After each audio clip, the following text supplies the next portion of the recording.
On nous dit que Soro... Et puis j'ai vu Maï la guêpe, on dirait que c'est ma petite soeur là. Là, elle a tout. On dirait que ta soeur là, elle n'a pas de travail. C'est des idiots comme ça là, tu vois. Et puis, pour répondre à quelqu'un, il faut regarder d'abord qui a envoyé l'alerte ou qui a passé l'information. Quand vous regardez la personne, dites-moi, combien d'informations vous voyez partout matin, midi, soir et vous ne voyez pas ma bouche dedans? Je vous demande pardon, dites-moi, il y a beaucoup. Avant que je mette ma bouche dans quelque chose, il faut que je regarde la source d'information. Quelle est la source d'information? C'est ce que j'essaie de dire à Maï, mais comme elle aime parler, je ne peux pas la forcer, je la laisse parler. Parce qu'elle aime parler, je ne peux pas lui dire de ne pas parler. Sinon, les idiots, là, il ne faut pas leur répondre. Si vous voulez parler de la vie ou de la mort de Soro Guillaume, il y a 2 familles dans le monde qui peuvent vous donner ces informations. 2. La famille biologique de Soro Guillaume, c'est-à-dire la famille d'où il vient, ses frères, ses sœurs, son papa, sa maman.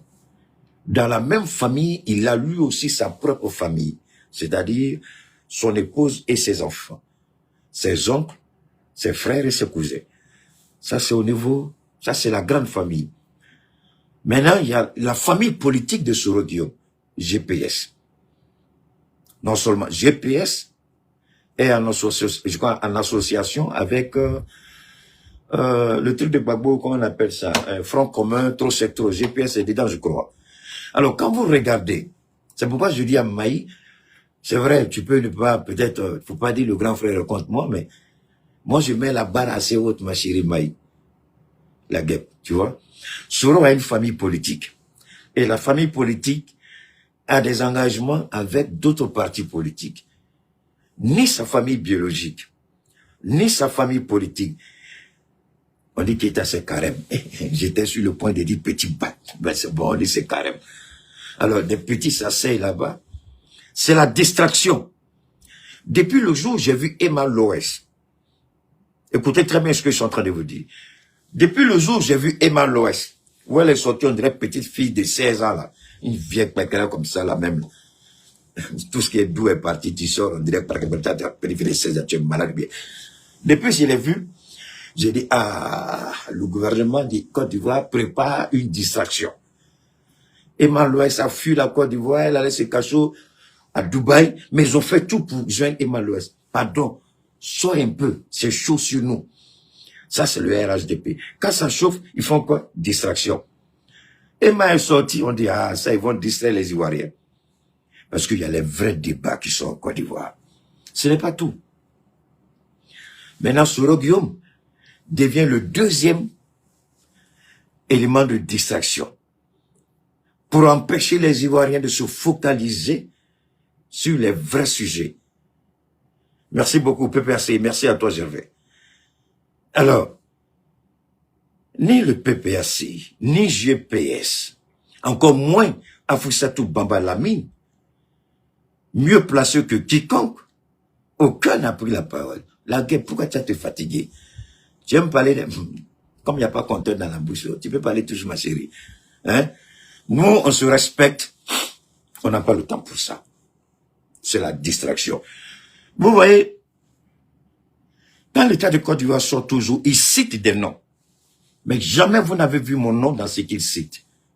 Les gens comptent qui vont lancer mandat d'arrêt. Les gens à qui ils ont donné l'argent pour... Mais moi, mon nom n'est jamais dedans. Je me suis posé la question. J'ai dit, ou bien on ne me voit pas, ce qui est absolument faux, puisque l'argent que je gagne en Côte d'Ivoire, Dieu seul sait. Donc on me voit. Ah, et puis quelque chose, ah d'accord. Comme je ne suis pas ivoirien. Ah d'accord, je vois. Tu peux demander qu'on arrête Soulé de Paris, c'est un ivoirien. Il a la nationalité ivoirienne, il est binational. La guêpe est binationale, tout le reste. Mais moi, je suis malien, j'ai renoncé à tout. J'aurais pu être trinational ou binational. Une fois, quelqu'un m'a dit, mais pourquoi tu as renoncé à la nationalité américaine? J'ai dit, dis-moi, aux États-Unis, on t'a dit qu'il n'y a pas de pauvres là-bas. On t'a dit que quand on est américain, on devient automatiquement riche, c'est ce qu'on t'a dit. J'ai dit, dans nos pays, là, il y a beaucoup qui ne sont jamais allés aux États-Unis, mais ils sont milliardaires. On dit, oui. C'est quand tu es complexé, tu cours derrière la chose des gens. Mais quand tu es fier d'où tu viens, tu n'as pas besoin de leur chose. Et je suis fier de là où je viens. Donc, j'ai pas besoin de nationalité américaine. Mon père a mérité la nationalité ivoirienne. Tous mes frères et sœurs sont ivoiriens. Je suis le seul dans la famille de mon père qui ait volontairement renoncé à sa nationalité. Je suis le seul. Tout le monde est ivoirien, sauf moi, dans la famille. Je suis le seul, j'ai dit je veux pas. Ouais. C'est un choix que j'ai fait. C'est un choix et c'est un choix. Aujourd'hui, hier quand je faisais le choix, les gens n'avaient pas compris. Mais aujourd'hui, quand vous regardez les messages contre les saoulés, la guêpe et autres là, ils peuvent pas parce que je suis citoyen de mon pays. Tu peux pas t'attaquer à moi. Donc, ils n'ont aucun argument, ni juridique, ni légal, ni constitutionnel. C'est pourquoi je suis à l'aise. Ils ne peuvent pas citer mon nom. Sinon, ils vont créer une situation tout de suite. Ils vont tendre les relations diplomatiques entre la Côte d'Ivoire et le Mali, parce que je suis un citoyen malien et non un citoyen ivoirien. Donc, s'attaquer à moi, ça devient compliqué pour eux. Mais je suis fier d'avoir fait ce choix-là. Et ce jour-là, je ne savais pas que on allait vivre tout ça aujourd'hui. Ouais. Il y a des moments quand Dieu vous pousse à faire quelque chose, faites, laissez ce que les gens m'ont dit, là, faut laisser. Parce que Dieu, il voit des années en avant. Hein? Ce n'est pas tout. Tenez Brema, on m'a appelé, on est Keita. À cause de toi, Tenez Brema, il a honte de porter veste maintenant. J'ai dit, ah, comment ça? On dit, ah, tu ne vois pas comment il va à l'Assemblée maintenant? J'ai dit, oh, maintenant il porte tunique. Monsieur Tchoroma Konoma, il porte tunique. Tenez Brema, tu es pathétique. Il porte plus veste, hein? Tenez Brema. Alors, de quoi il s'agit? Les Ivoiriens ont fait quelque chose qui m'a surpris. On va revenir sur l'Iran. On va revenir sur beaucoup de sujets. Mais je voudrais partager avec vous. On va commencer avec ça d'abord. J'espère que tous les sons sont bons. S'il y a du bruit, parce que je me suis rendu compte, avec Facebook, il y a un genre de bruit bizarre en bas. Si vous sentez le bruit là, pendant le direct là, je vous en prie, faites-moi signe. On a l'impression que le vent fait, alors que s'il y a un bruit en bas, faites-moi signe. Facebook, je vous en prie. D'accord? Pas YouTube. YouTube, le son est propre, c'est un son crystal clear. Ici, s'il y a un petit bruit en bas, je vous en prie, même si c'est un petit bruit qui vous gêne, dites-moi rapidement, je vais gérer ça. D'accord? Merci. Alors, je suis allé regarder les Ivoiriens. Je n'ai pas compris. Quelque chose m'a surpris. J'ai dit, Alain, les guignols vont parler. On va écouter les guignols. On va écouter les guignols. Ok, Clem, merci beaucoup. Trump impose de nouvelles taxes et droits de douane et la Côte d'Ivoire pourrait en payer le prix fort. Abidjan est-elle prête à résister à cette pression américaine? Aujourd'hui, nous analysons les stratégies économiques cachées derrière ces décisions et leur impact sur notre économie. Bon. Restez avec nous, vous allez découvrir ce que Washington ne vous dira jamais. Les guignols de Ouattara, ils n'ont pas regardé les preuves qu'on a apportées contre leur gouvernement. Le son est parfait, ok, merci beaucoup infiniment les gars, merci. Les guignols de Ouattara n'ont pas regardé les preuves qu'on leur a données. Les guignols de Ouattara, ils cherchaient sujet, il n'y avait pas sujet. Les guignols de Ouattara, enfin, les guignols de Ouattara, les guignols d'Abidjan, Ayabeta. Ils ont cherché sujet, ils n'ont pas trouvé. Et puis, mais la Cour suprême leur donne sujet. La Cour suprême des États-Unis leur donne un sujet. Ok, merci infiniment les gars. Ok, on va écouter les guignols d'Abidjan, les guignols de Ouattara. Écoutons-les.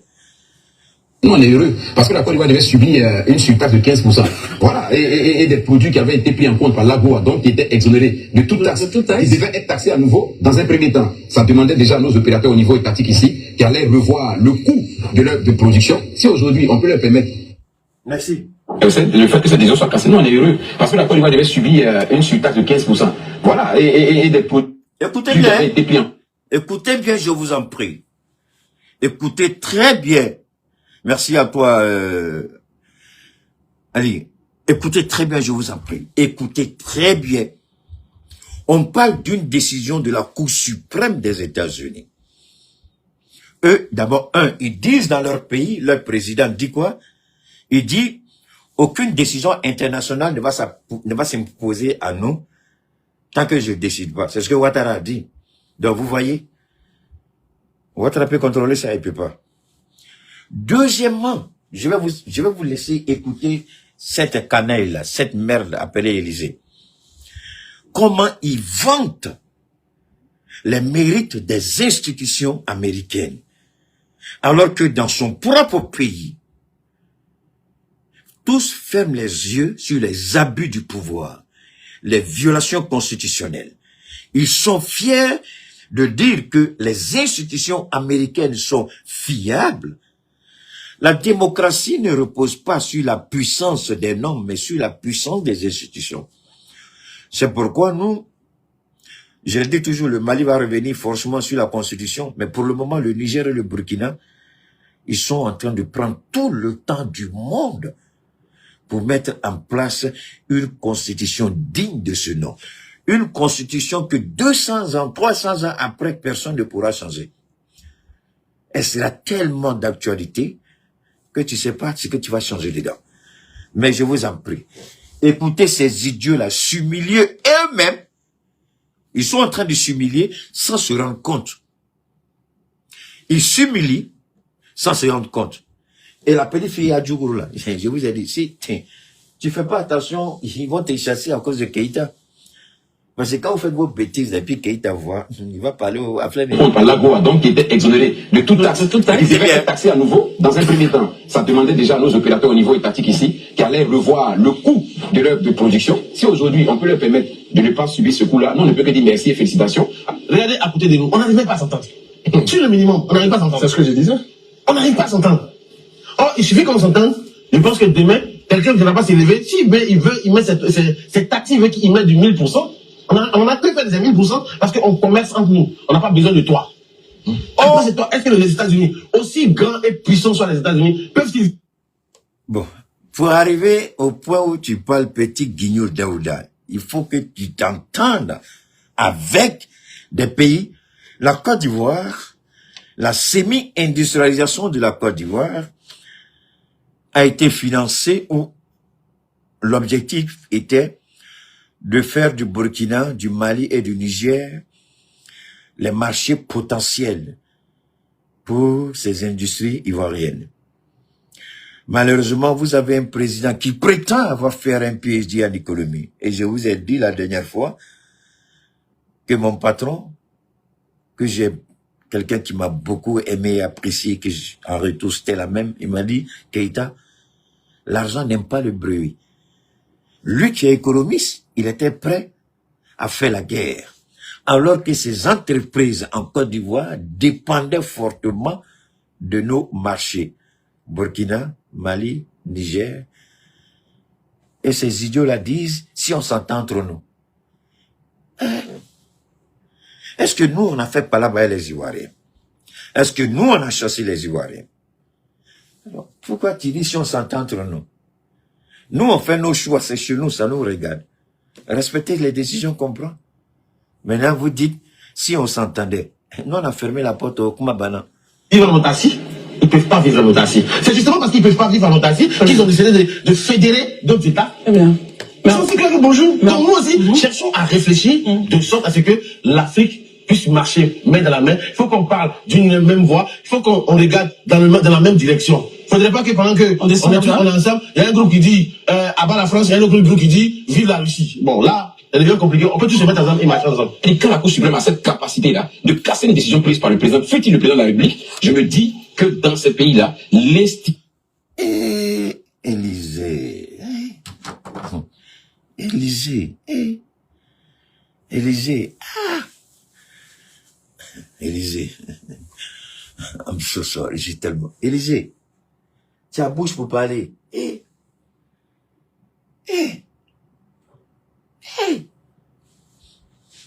Ok.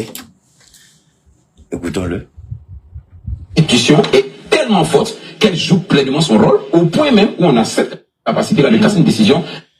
La Cour suprême est une institution qui est tellement forte qui a la capacité de casser une décision du président.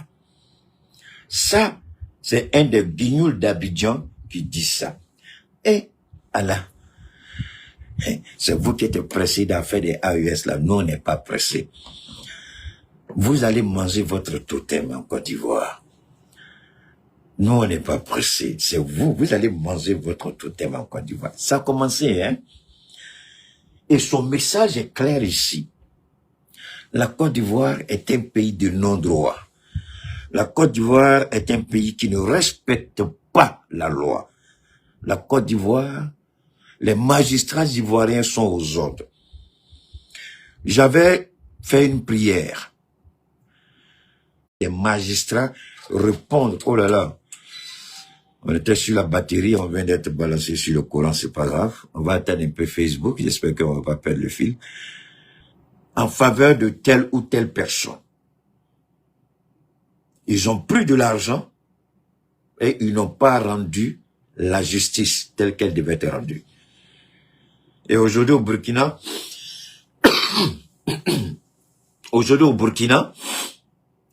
ces magistrats corrompus et véreux sont face à la loi. Pour une fois en Afrique, surtout en Afrique francophone, ceux qui sont avec les bobos noirs ne sont plus derrière la table pour prendre une décision. Ils sont de l'autre côté comme accusés. Il a fallu un président militaire pour qu'on voit ça. C'est des choses quand... Je n'ai jamais dit de ne pas appliquer la loi. Mais quand vous prenez l'argent avec quelqu'un et puis rendez un mauvais jugement, Ibrahim est venu, il a dit, faites attention, arrêtez ça, arrêtez ça.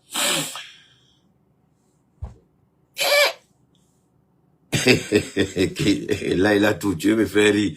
Hein? Drosophile a la bouche de bizarre. Tu n'as pas oublié la phrase du capitaine. Donc, vous voyez, au Burkina, on est face à cette réalité au Burkina,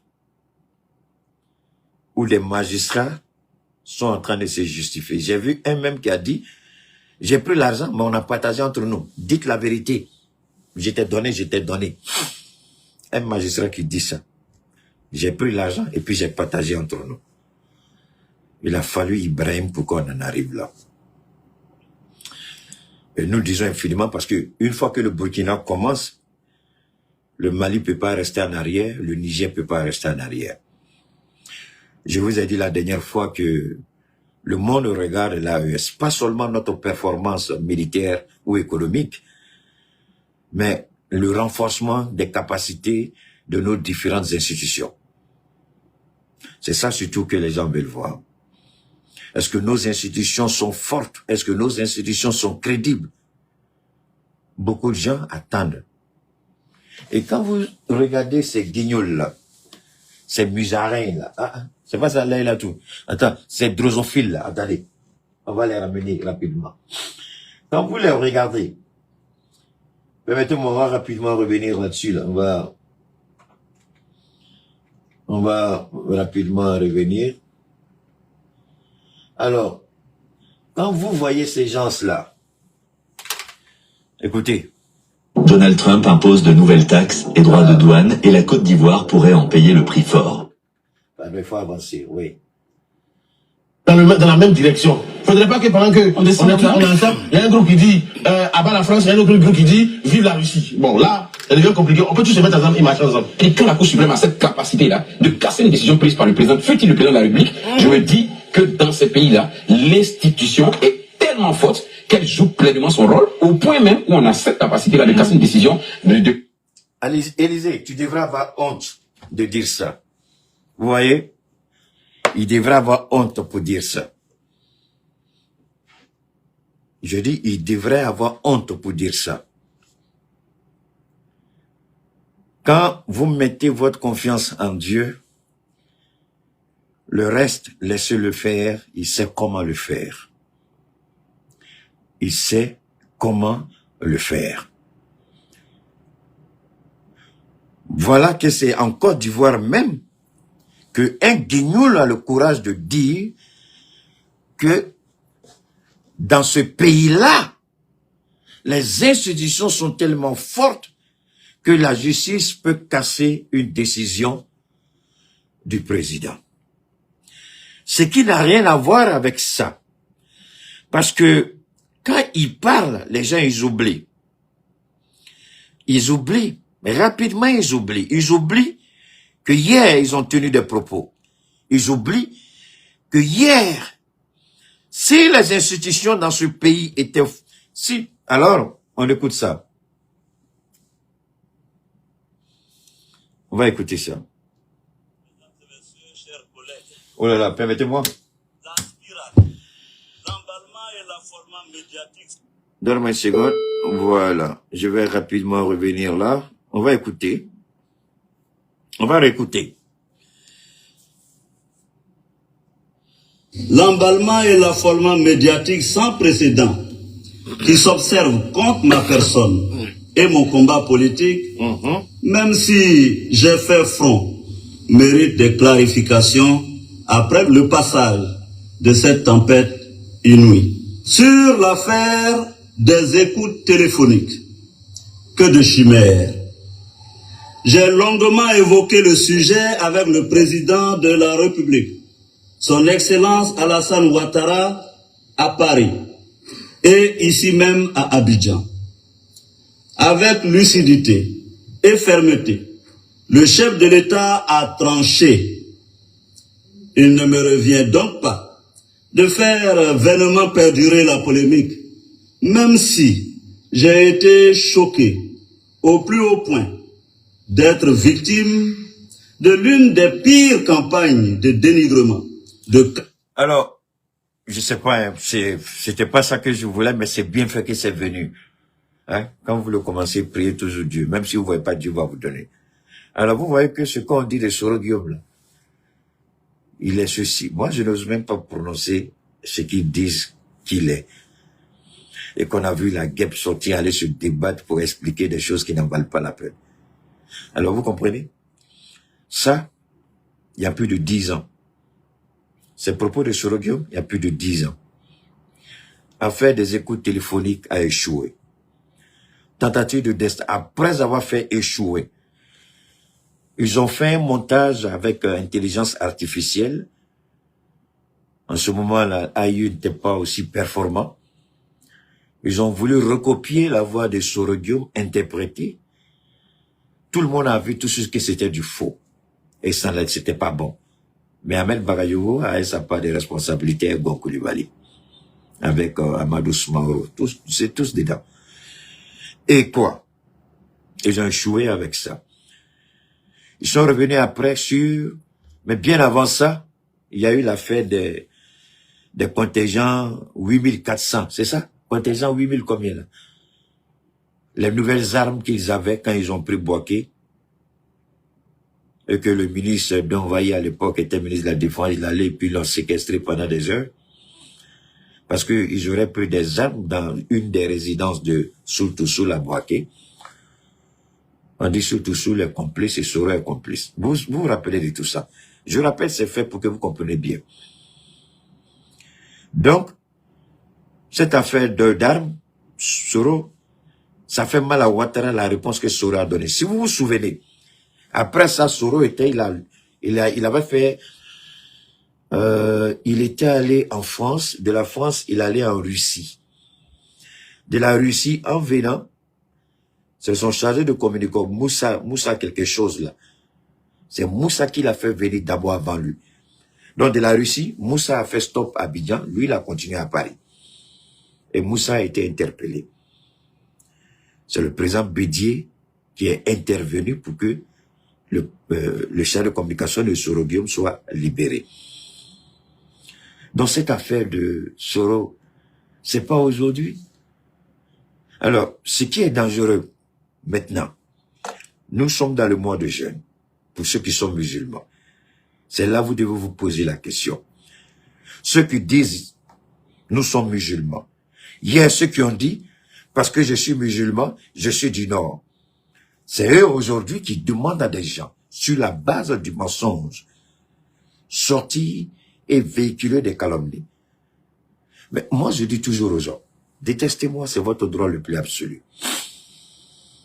Mais le jour où vous serez dans votre tombe, croyez-moi, détestez-moi, haïssez-moi, ça n'aura aucune importance ni impact sur moi. Mais chaque acte de chacun, on sera coupable et responsable de nos actes dans la tombe. Si vous croyez que mentir comme ça, vous allez vous en tirer parce qu'il y a un idiot d'adultère de fils qui est à Abidjan et qui demande que vous faites ça pour des miettes. L'argent que Photocopie va vous donner là ne vous permettra jamais d'acheter une maison digne de ce nom. Une voiture digne de ce nom.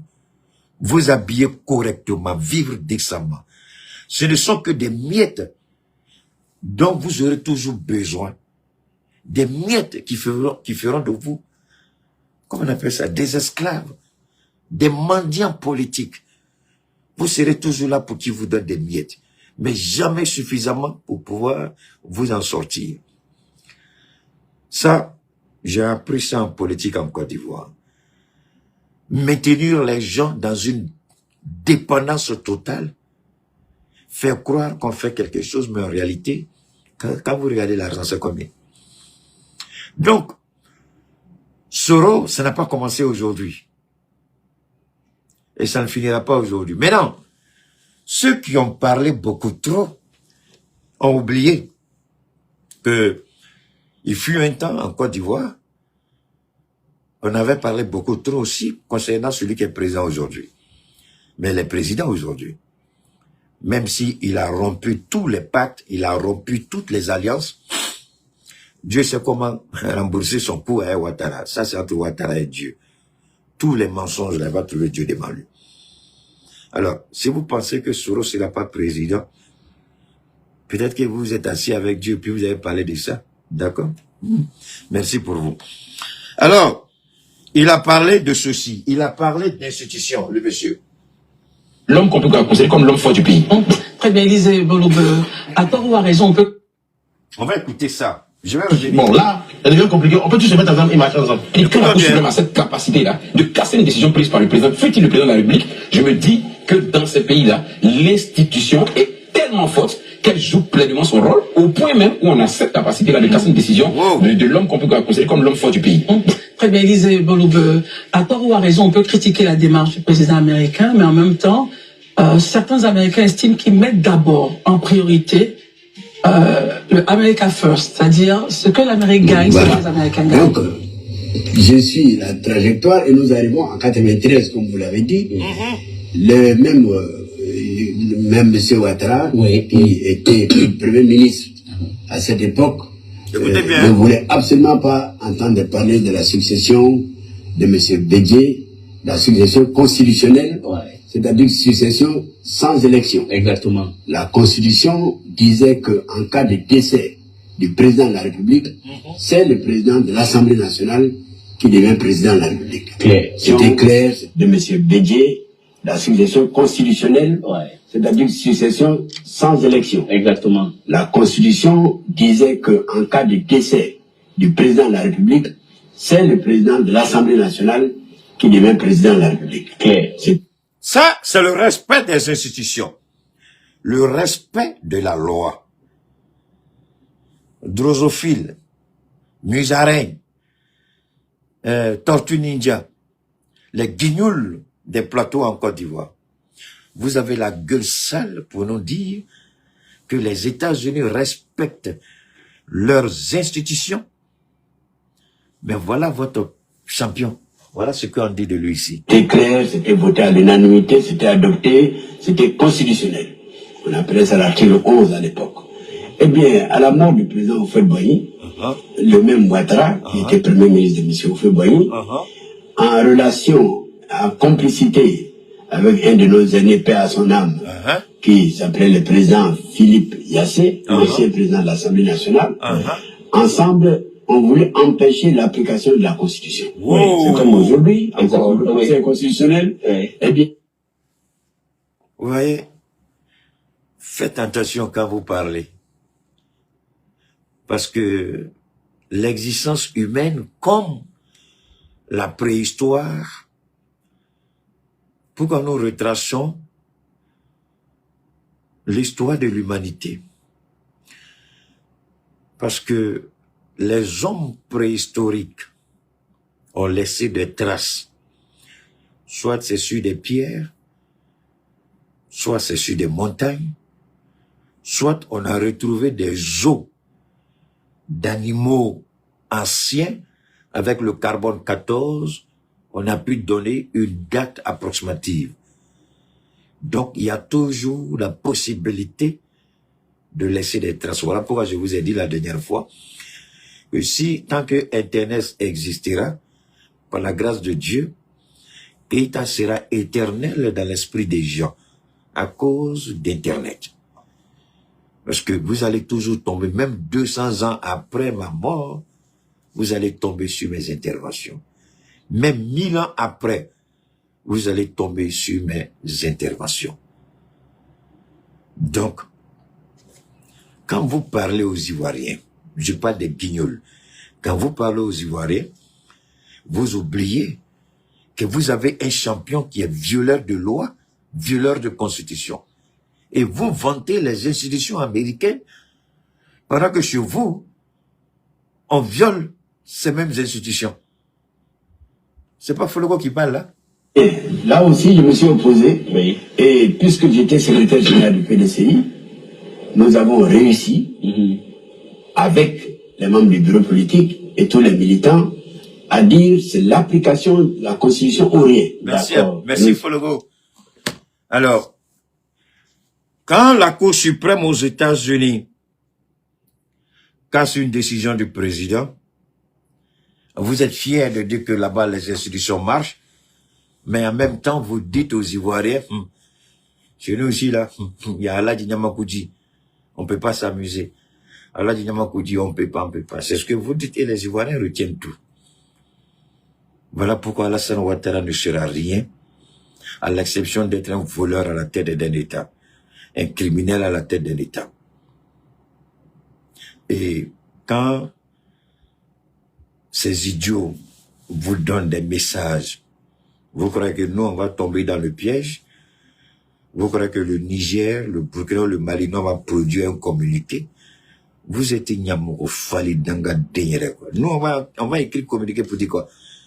Pour démentir ce que vous avez dit là. La famille politique de Soro Guillaume est là. La famille biologique de Soro Guillaume est là. Est-ce qu'ils ont fait une déclaration? C'est-à-dire, moi, pour être honnête, Africain, vraiment, on est émotionnel.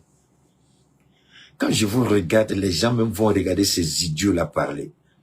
C'est pas à ces idiots-là que j'ai affaire. Mais c'est aux gens-là, vous qui allez, c'est-à-dire vous qui prenez votre argent pour aller écouter des idiots. C'est à vous que j'ai affaire. Le bon sens, c'est au moins ça. Depuis quand vous avez vu un premier ministre dans une situation, on espère que le gouvernement ivoirien va jamais dire ça, c'est sûr. Mais, soyons sérieux, il a une famille politique, il a une famille biologique, au moins. Ils peuvent dire quelque chose. Mais vous n'avez rien de tout ça. Et puis vous allez vous asseoir, c'est vous qui voulez faire table ronde. C'est vous qui faites débat. Vous avez le temps, vous avez l'argent, que Dieu vous aide dedans. Alors, donc, on va revenir rapidement ici.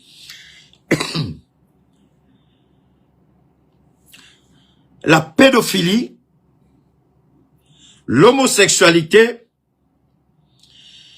mais avant, il y a quelque chose que j'avais toujours dit sur le Fonds monétaire international. Les manipulations du Fonds monétaire international, les manipulations de la Banque mondiale. Tout récemment, Ousmane Sonko était à Addis Abeba, en Éthiopie, pour participer, comment vous dites ça, à la rencontre annuelle de l'Union africaine. Et il aurait été approché par un ancien éminent membre, très éminent du Fonds monétaire international. Il a dit quelque chose qui m'a laissé un peu hébété. Puis à l'Assemblée nationale, Ousmane Sonko a surpris tout le monde. En pleine séance face aux députés, il cite un économiste américain de renommée mondiale, un homme qu'il a reçu à Addis Abeba. Et ce que cet économiste dit du FMI est explosif. Regardez bien cette séquence. Débat inutile yi ñuy téye fii suba ba ngoon jot am diw andil Masamba nekkul nit ñi newuñu ci foofu àdduna dépassé na foofu. Et c'est ce message que je veux lancer aux Sénégalais et aux Africains. L'Afrique n'a pas besoin qu'on l'asphyxie par la dette injuste et odieuse. Elle a besoin de croissance pour tirer le monde. Parce que le seul îlot de croissance dans ce monde-là, c'est l'Afrique. Amul fenen. C'est l'Afrique où tout est à construire. Ouais. Est-ce que ça se fera sans les Africains, comme ça a toujours été le cas?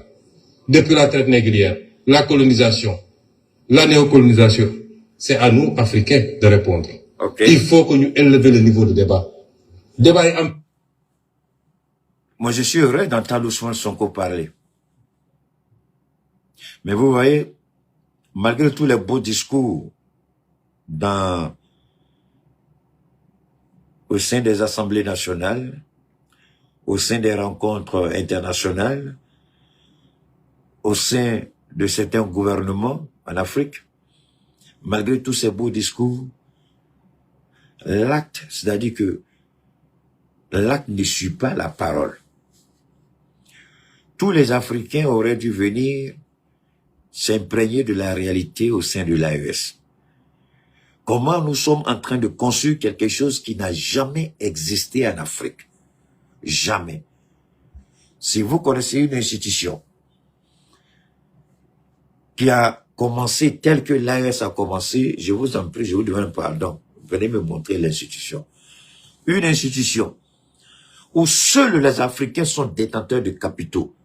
Une institution où les Africains ne demandent pas l'accord au préalable de Washington, de Bruxelles, de Londres, de Paris.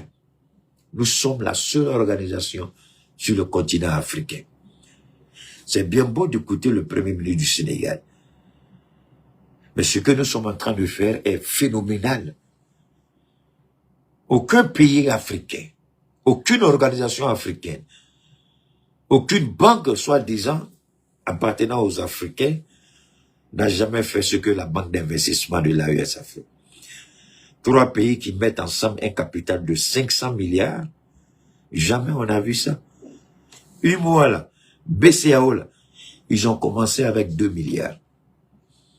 Je dis bien, ils ont commencé avec 2 milliards. C'est tout récemment, on dit c'est monté à 10 milliards. Mais nous, on commence avec 500 milliards.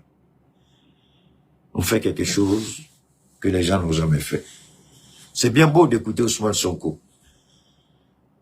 Mais viens t'imprégner de la réalité au sein de l'AES. Parce que l'AES constitue un marché aujourd'hui. Vous êtes d'accord, vous n'êtes pas d'accord, c'est votre problème. Un marché de combien?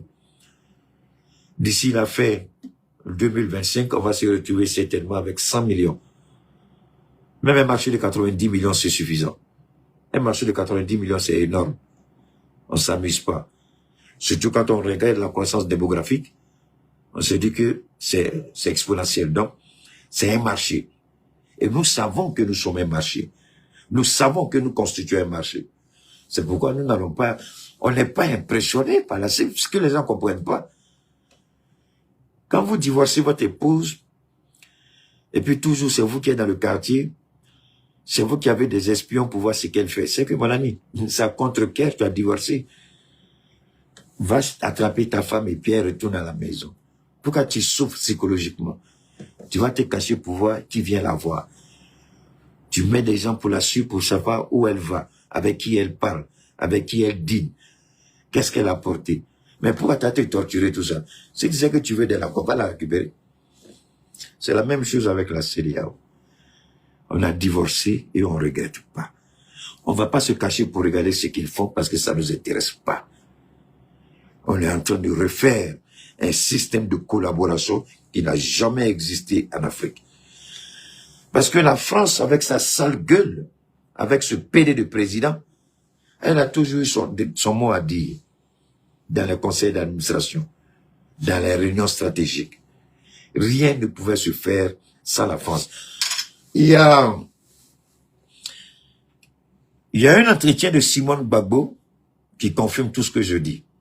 Elle a dit, je ne sais pas avec qui elle a eu l'entretien, je ne sais pas si c'était à l'Infoca, elle a dit, est-ce que tu sais que même le discours du président, avant le Conseil des ministres, on devait faire partie à Paris pour être validé. Si le président doit aller à des rencontres, il ne prend pas la parole si la France n'a pas validé son discours. Chose que Gbagbo Laurent refusait. C'est pourquoi Chirac a voulu tuer Gbagbo Laurent en permettant aux hommes de Soro d'avoir... La France savait très bien que Soro et ses hommes faisaient un coup d'État. Elle se tue. Parce que Gbagbo ne voulait pas faire ça et Gbagbo ne l'a pas fait. Mais Ouattara le fait aujourd'hui, je vous parle. Il n'a même pas honte. À plus de 80 ans, il court derrière des petits blacos comme Emmanuel. Et ça fait honte. Ils se donnent des titres de musulmans alors que ce sont des criminels. Ah, Keïta, c'est bon, d'accord. Je ne vais pas rentrer dans tous les détails. Pourquoi aujourd'hui en Côte d'Ivoire, un procureur qui devait incarner la probité, la moralité, la dignité, la fierté des Ivoiriens, pourquoi ce procureur dit parce que cette femme-là, elle est la nièce de Ouattara, et c'est elle qui a permis à Ouattara d'installer tout un logiciel d'espionnage, et dit, excusez-moi, c'est pas trop fini, mais je vais faire avec. Il dit, si quelqu'un commente ou partage, la personne aura affaire à la justice. Donc Nina Keïta, une lesbienne, bisexuelle, une prostituée professionnelle, devenir directrice adjointe d'une société d'État en Côte d'Ivoire, parce qu'elle s'est vendue, elle a vendu son âme et son corps pour que son père de président puisse avoir ses logiciels et espionner les gens. Un bâtard comme ça qui est assis en Côte d'Ivoire, qui s'est dit procureur, il menace les gens. Mais Dieu merci, moi je ne suis pas ivoirien. Donc tu ne peux rien contre moi. Oui, je suis le seul, je parle bien. Parce que tous ceux qui parlent de la Côte d'Ivoire, je connais la Côte d'Ivoire mieux que tous. J'y étais. Mais j'ai renoncé à tout. Donc actuellement, là, je suis malien. Tu vas venir dire dans mon pays, il faut venir si tu es garçon. La porte qu'on va te montrer là, tu ne sauras même pas où il faut retourner en Côte d'Ivoire. Il m'a fallu avec ta tête de malédiction là. Donc, tu parles de Nina, tu vas en prison. Alors qu'elle s'est prostituée. Alors qu'elle s'est vendue. Pour que son père soit en contact avec des gens. Moi, j'ai pas besoin de revenir sur tout ça, mais ce sont des réalités. Alors, quand des gens s'attaquent encore à Soro Guillaume, sur la base du mensonge, pour essayer de salir l'AES, ils ont menti, Johnny à Ouagadougou. C'est-à-dire que, quand il y a une situation en Côte d'Ivoire, ils s'empressent tout de suite pour essayer de trouver quelque chose pour distraire les Ivoiriens.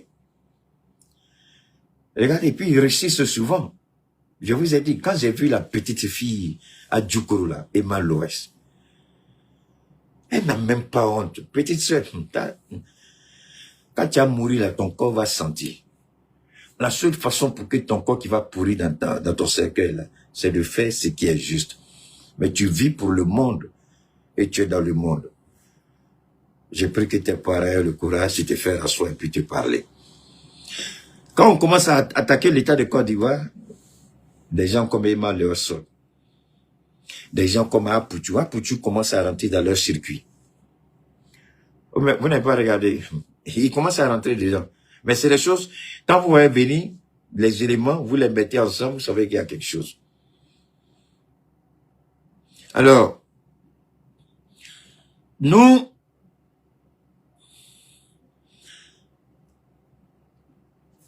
je vais vous amener à écouter ceci. Monsieur le Premier ministre, notre pays est secoué depuis quelques jours par une succession de scandales autour d'une transmission. Au Sénégal, je vais pas mettre ça ici, au Sénégal, les Woubi que vous connaissez, les hommes, on dit il paraît que quand tu dis homo, tu as fait, ou même quand tu dis terreau, attends, moi je comprends pas. Je n'ai pas inventé, moi, l'expression terrorisme. Le terrorisme, là, c'est inscrit. Les gens, on dit que si tu dis, mais je sais pas, et puis ça, c'est les Ivoiriens qui font ça toujours. Il faut pas dire le nom des homosexuels, ceux ne vont signaler. Faut pas dire terroriste. Il n'y a mouko fali. Si vous êtes garçon, dangadin que vous êtes, je vais dire terrorisme pian, je vais dire homosexuel pian. Voilà, au Sénégal. Les homosexuels, les nyamro fali là, ceux qui auraient dû être des animaux, mais qui sont des êtres humains, ils sont devenus des canaux de transmission du VIH-Sida au Sénégal. Il y a une de mes clientes qui m'a appelé, une Sénégalaise qui vit en France. Elle dit, Monsieur Keïta, ces temps-ci, là, tu vas avoir beaucoup de clients au Sénégal. Elle dit, mais pourquoi? Elle dit, tu n'es pas au courant. Elle dit, de quoi?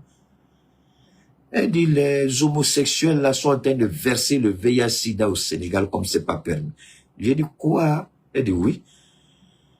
Au Sénégal, c'est pénalisé, c'est criminalisé, c'est un crime, la pédophilie, c'est un crime, l'homosexualité. Et c'est de ça qu'on parle ici.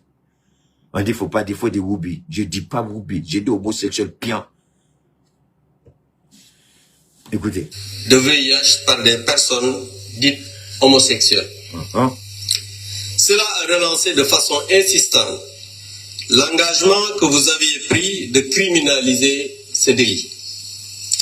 Je rappelle que notre gouvernement avait bien prévenu que cet engagement n'était fait que pour la propagande électorale, que jamais, selon le renseignement dont nous avions alors connaissance, il ne serait respecté.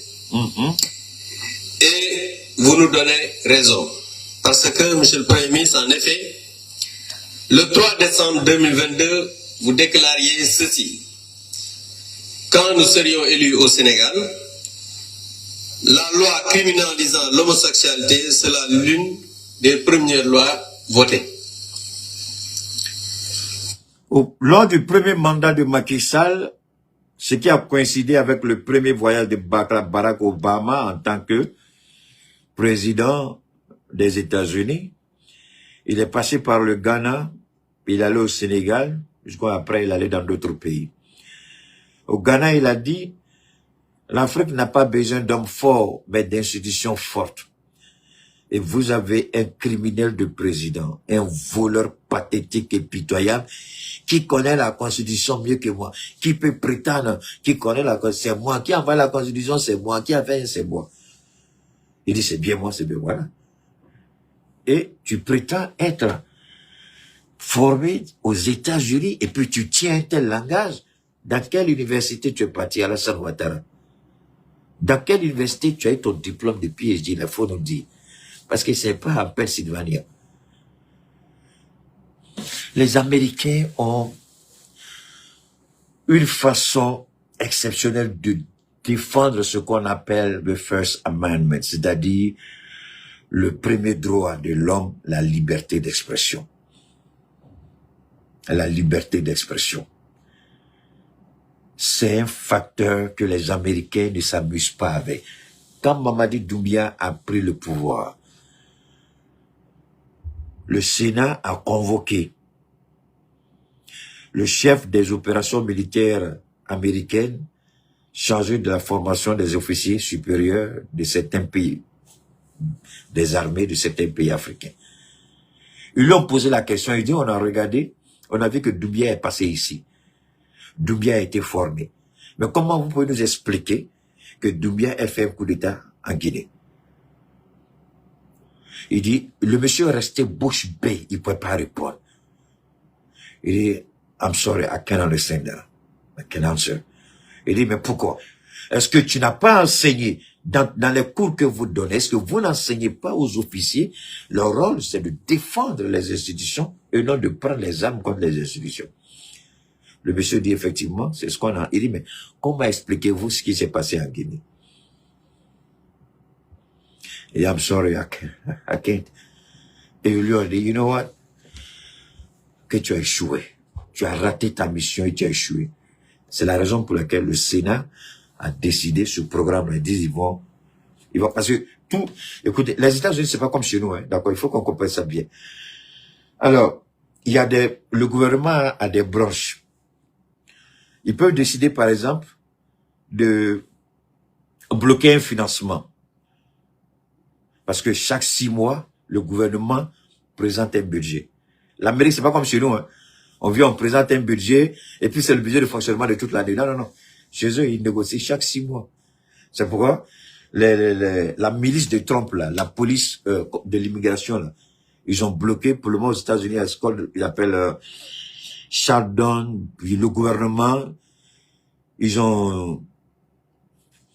Le shutdown n'est pas total, mais ce qu'on appelle Homeland Security, ils disent le financement là-bas, on bloque. Tant que cette police-là n'est pas sous le contrôle du Sénat, on va pas financer. Donc, ils peuvent faire des opérations, mais ils seront jamais payés. Ils ont bloqué tout. À cause de leur pratique que vous avez tous vu. C'est la même chose. Ils ont posé la question. Mais c'est le même Barack Obama qui, après le Ghana, en disant que l'Afrique a besoin d'institutions fortes, c'était pas faux.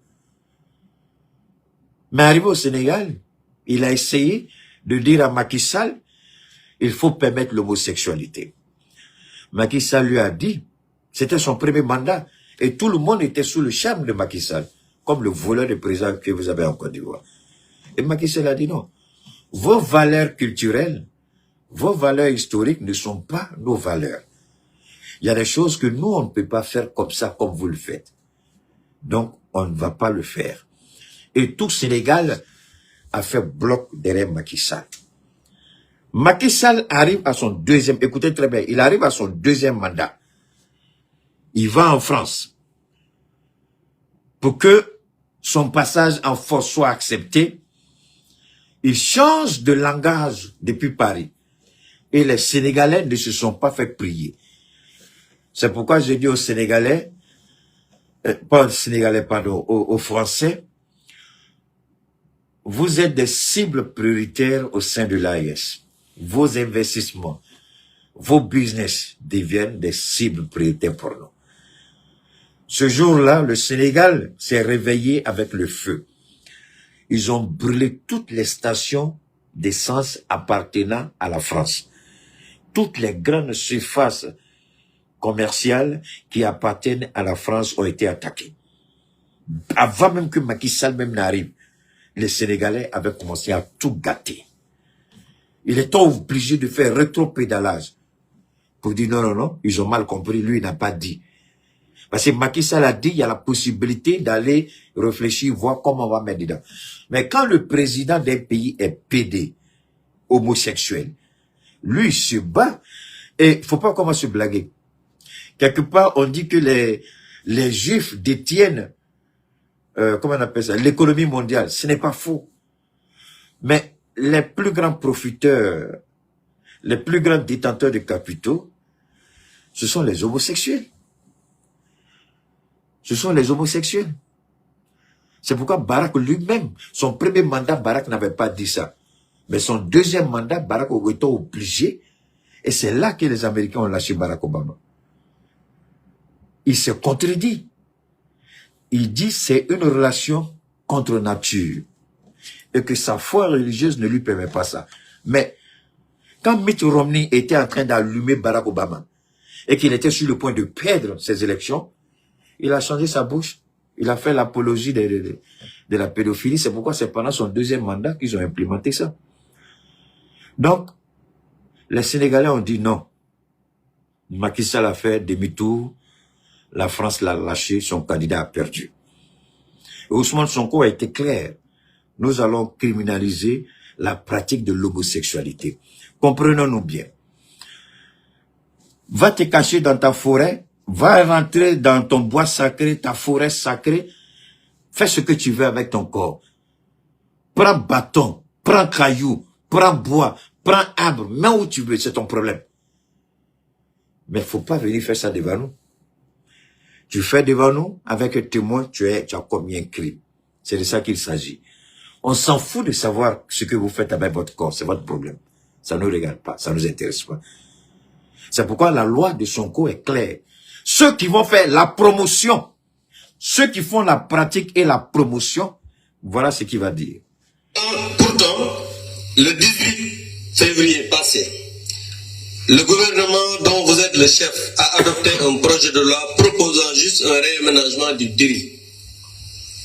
Puisque vous êtes le chef de la majorité parlementaire, vous l'avez dit ici, allez-vous demander à vos députés de faire une proposition d'amendement pour criminaliser le projet gouvernemental? Sinon, qu'est-ce qui vous empêcherait de tenir votre engagement? Je vous laisse déjà regarder la Monsieur le Premier ministre, du Premier ministre. On va écouter Sonko. Constitue un acte contre nature. Nous définir quoi? Nous nous définir. Écoutez bien. Nous, le juge ne pourra prononcer le sursis, ni réduire l'emprisonnement. Je vais maintenant en arrière un peu. Sonko. On va écouter très bien. Regarder la réponse du président Alassane. Écoutez bien. Article 319.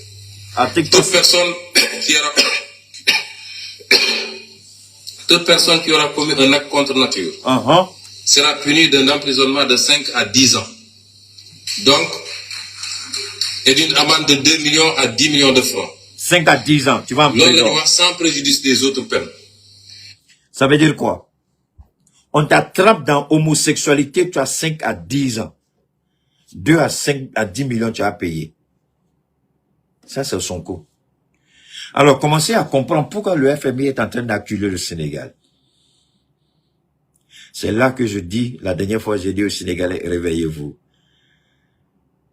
Ça va pas dans les intérêts de Macron. Parce que, en fait, Macron, le contrat que Macron a eu avec ces animaux-là, que moi je n'appelle pas être humains, ces idiots qui commettent ces crimes contre nature, c'était de faire en sorte, parce que l'Afrique doit devenir pour eux comme un laboratoire à ciel ouvert, où toutes les pratiques seront testées ici. C'est pourquoi les mêmes vaccins du Covid que nous avons reçus ici ne sont pas les mêmes vaccins qui ont été livrés ni en Europe, ni aux États-Unis. En Afrique, les vaccins produisent quelque chose dans le corps. Ils tuent des éléments du corps. Ils provoquent l'infertilité aussi bien chez l'homme que la femme. Mais, quand aux États-Unis, ça a été déclassifié, le Sénat a appelé certains laboratoires pour leur poser des questions. Au regard de ce que c'était médecin, parce qu'il y a des médecins qui ont pris, et chez nous, c'est en Afrique, on ne fait pas, je ne sais pas pourquoi. C'est pourquoi quand ils sont venus avec, je ne sais pas si c'est la même ministre, mais non, c'est pas la même ministre qui est là. Il y a une ministre qui était là, qui était santé. Et on apprend dans les villages qui veulent vacciner les gens à Covid. Il dit, wow, vous sautez Bamako, et puis c'est dans les villages que vous allez vacciner les gens à Covid. Croyant que il n'y a pas un moyen pour que au Mali, ça faut la Bamako, on soit informé. Donc quand ils ont fait ça, quelqu'un de ce village-là m'a envoyé la vidéo pour dire qu'ils sont en train de vacciner nos parents ici. À cause de Dieu, il faut interpeller le président. Je suis sorti, j'ai interpellé, ils ont arrêté tout de suite. Je répète, je suis sorti, j'ai parlé, parce qu'il y a une façon de parler aux autorités, avec respect et courtoisie. C'est ce que j'ai fait. Et ils ont arrêté sur le champ. Aux États-Unis, les médecins, certains médecins, pas seulement aux États-Unis, même en Europe, certains médecins ont pris ce fameux vaccin-là pour aller l'étudier dans des laboratoires. Mais les résultats étaient catastrophiques. C'est inimaginable, c'est un crime contre l'humanité. Mais puisque c'est les Nations Unies même qui ont investi des milliards. Alors quelque chose qui devrait attirer l'attention de nos chefs d'État. Comment tu fais vaccin à quelqu'un et puis tu payes la personne pour faire le vaccin? Vous avez vu ça où? Moi, je vais te donner l'argent pour que tu utilises mon produit. Pourquoi j'ai fait ça? Au Mali, ici, j'ai même été contacté à l'époque d'Ibeka qui repose en paix. On dit chaque personne, le montant était élevé, tu envoies tout le nombre de personnes, on te donne l'argent. C'est-à-dire, on payait les gens pour les encourager à se vacciner. S'il n'y a pas quelque chose dans le vaccin, là, pourquoi j'ai fait ça? S'il n'y a pas quelque chose qui est caché dedans, là, mais moi j'attendais que nos pharmaciens prennent au moins ce vaccin-là pour l'envoyer dans des laboratoires, faire des études, analyser, décortiquer, et puis aller mettre le document devant le président Goïta. Est-ce qu'ils ont fait? Même quand tu es ministre de la Santé, il y a des décisions avant de les prendre. On envoyait un vaccin. Pourquoi le ministre de la Santé, le ou là, je ne sais pas trop, n'a pas pris le vaccin pour aller faire des enquêtes dans un laboratoire et dit au président. Et moi, c'est ce que je souhaite prochainement au sein de l'AES. On veut nous envoyer des vaccins. À cause de Dieu, monsieur le président, je vous demande pardon. Mettez ensemble une petite équipe dans les 3 pays de pharmaciens et de chercheurs pour travailler sur tous les soi-disant vaccins. S'il y a quelque chose d'anomalie, vous retirez tout de suite de la circulation au sein de l'AES. C'est la seule façon pour protéger nos peuples. Parce que l'objectif du Covid-19, c'est de dire que le monde est surpeuplé, il faut réduire. C'est parce qu'il y a des erreurs. Sinon, le Covid-19 a été fait uniquement pour faire tomber l'économie chinoise. Parce que les Américains ne savaient pas comment combattre la Chine. Et les Américains se posaient la question, comment on peut combattre la Chine? Et la Chine avance beaucoup trop vite. Donc, il faut attaquer la population chinoise. Et tout de suite, le président, il a fait quoi? Toute une région, il a envoyé l'armée pour encercler. Zone de quarantaine, personne entre, personne sort. Le seul pays qui peut faire ça au monde, c'est la Chine. Ils ont fait. Ceux qui sont morts sont morts. Ceux qui ont été sauvés ont été sauvés. Dans la précipitation, il y a beaucoup qui étaient en contact avec les gens. Cela, c'est arrivé en Europe et puis aux États-Unis. Nous, on ne mourait pas. Nous, on n'avait pas ça. Donc, faisons beaucoup attention. Et ce qu'Ousmane Sonko dit est vrai. L'acte est commis avec un mineur, le maximum de la peine sera prononcé. Mais le juge ne pourra prononcer le sursis, ni réduire l'emprisonnement au-dessous du minimum de la peine prévue à l'alinéa 1 du présent article. Loolu verrouillé nañu juge bi ba moom ci boppam mënatul bàyyi nit mu dem. Ni mu tuuti 5 ans yi dina ko wax. Ni mu tuuti. Kon loolu soxla woon criminalisé pour am ko. Ñu teg ci ni tout acte sexuel ou à caractère sexuel entre 2 personnes de même sexe constitue un acte contre nature. Nous définir quoi? Nous ne définir. Alors, vous avez écouté ce député, dans un second. Vous avez écouté ce député qui disait que Sonko avait fait la promesse, mais je crois que le député n'a pas pu le temps de regarder très bien le texte qui a été proposé à l'Assemblée nationale. Et c'est là que Sonko revient sur les grandes lignes, n'est-ce pas, de ce projet. Je ne sais pas si c'est un projet où ça a été déjà voté, mais en tout cas, c'est très clair. Le rapport sexuel entre 2 personnes de même sexe, c'est un crime commis selon le code pénal au Sénégal. Donc, l'homosexualité ne sera pas tolérée au Sénégal.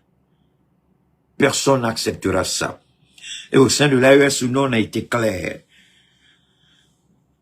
La famille est le seul socle de la nation. Et seulement l'homme et la femme sont habilités à aller ensemble pour pérenniser la race humaine. Si vous voulez vous comporter comme des chiens, vous n'avez pas besoin de partenaires. Allez-y prendre bois, allez-y prendre arbre, mettez là où vous voulez. Que vous êtes. On vous permettra pas ça. Donc, voilà quelqu'un qui dit, je suis musulman et du Nord. Donc l'islam permet ça. On me dira la Côte d'Ivoire est un pays laïque, je suis d'accord. Mais alors, pourquoi vous menacez ceux qui vont les attaquer? Pourquoi vous menacez ceux qui vont en parler? On dit même en parler parce qu'en fait, la loi en Côte d'Ivoire est la photocopie d'une loi qui circule un peu dans tous les pays. Vous en parlez. Donc, ça veut dire que même si quelqu'un qui est homosexuel a quelque chose contre vous, il va tout de suite mentir. Vous m'avez critiqué. Vous avez critiqué ma sexualité. Ouais. Avant que le juge se prononce sur votre cas, il va vous arrêter puis vous enfermer. Voilà un pays qui en dit, je suis musulman. Tu es musulman. C'est pas un autre tamiso. Ce qui t'attend dans ta tombe pathétique là. Ouattara, si tu savais, tu vas changer mon frère. Alors donc, au Sénégal, tu es homosexuel, tu vas en prison. Tu commets l'homosexualité, tu vas en prison. Tu voles, tu vas en prison. Tu fais ce que tu veux, attention, tu vas aller en prison. Alors, maintenant, on va conclure avec l'Iran. Nos pays, au sein de l'AES, quand Assimi parle, il rend d'abord gloire à Dieu, à Allah. Quand Ibrahim parle, il rend gloire à Dieu, à Allah. Quand Tiani parle, il rend gloire à Dieu, à Allah. Donc, nous, on ne se vante pas d'être musulmans, mais nous, on vit selon la parole de Dieu. On interdit ce que Dieu nous demande d'interdire, on permet ce que Dieu nous permet, même que nos pays soient laïques. On ne permettra pas, parce que nous sommes des pays laïques, que des idiots viennent nous dire, parce qu'on est laïque, ils peuvent s'habiller comme ils veulent. Mais aux États-Unis, c'est aberrant. J'expliquais ça à une amie la dernière fois. Les collants que les femmes portent là, souvent, il y a des collants transparents. Aux États-Unis, les jeunes gens là, c'est ce qu'ils portent. Ils font exprès pour porter ça. Tu en parles, ils vont sortir tout de suite 911, le 911. Le temps que tu te rends compte, déjà, il y a les officiers qui sont là. Mais je remercie Dieu qui m'a beaucoup sauvé parce que j'avais une façon, moi je me mettais toujours à l'écart. Et on dirait que c'est des gens qui provoquent. J'ai vécu une situation où tout le monde, en tout cas tous ceux qui étaient là, les gens ont applaudi. De toute façon, j'ai insulté les gars là. J'ai dit, je m'en fous. Vous le mettez en prison, je suis prêt pour aller en prison. Il dit, bâtard que vous êtes. C'est comme ça l'envie. Regarde ce que tu as porté même. Et puis tu as caractère côté. Ce qui est grave, même quand tu veux les éviter, ils veulent absolument. C'est-à-dire, l'Amérique est devenue autre chose. Ce que Trump fait là, peut-être que c'est une malédiction qui est derrière lui. Parce que quand vous poussez Dieu jusqu'à un certain niveau, et l'humiliation des Américains arrive, vous ne pouvez pas faire l'apologie de l'homosexualité et aller bombarder un pays comme l'Iran et prétendre gagner cette guerre. Alors nous allons parler de l'Iran. Ce qui se passe aujourd'hui aux États-Unis dépasse un peu toutes les prédictions. On s'est rendu compte que Donald Trump était un menteur, un manipulateur et un corrompu. Rappelez-vous, la dernière fois, je vous avais dit ceci. J'ai dit que Israël fantasme encore avec l'idée de la promesse de Dieu. Dieu est miséricordieux, Dieu est bon, Dieu est juste, Dieu est magnifique, tout simplement. Tout ce que je vous ai dit ce jour-là, je ne savais pas que Tucker Carlson, je crois, il y a un très grand journaliste libéral qui a été invité par l'ambassadeur des États-Unis en Israël pour aller parler. Il arrive en Israël, il rencontre l'ambassadeur, et tout ce que je vous ai dit, l'ambassadeur a non seulement confirmé dans son truc là, dans l'entretien qu'il a eu, mais il allait plus loin. Il a dit des choses qui dépassent l'entendement. Il a dit que c'est le droit d'Israël de procéder selon la promesse faite par Dieu à Abraham, qu'il est normal que Israël puisse avoir toute la Méditerranée. Il dit, mais toute la Méditerranée.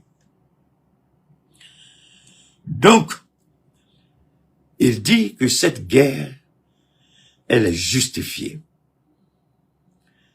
Israël a le droit de faire cette guerre pour entrer en possession de sa bénédiction. Et là, je suis resté bouche bée, j'ai dit, c'est pas vrai. Et aujourd'hui, ça a créé un incident plus que diplomatique. Tout le soutien des Américains dans le Golfe, à commencer par l'Arabie Saoudite, les Émirats Arabes Unis, qu'est-ce qu'ils ont dit?